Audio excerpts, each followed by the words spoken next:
Welcome. In front of me I have XIAOMI Redmi K40, and today I'll show you how you can change your lock screen wallpaper. So you have to click and hold your home screen, then find Wallpaper. Right now you will be moved to the wallpapers. Just wait. We can pick, for example, Nature is back. Click here.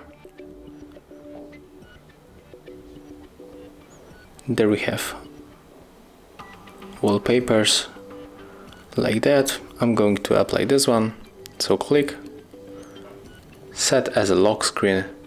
That's what you have to choose. Wallpaper was changed, and take a look right now. Oh, I just turned it on because of the face recognition. As you can see, our lock screen wallpaper has changed. So, if you find this video helpful, remember to leave a like, comment and subscribe to our channel.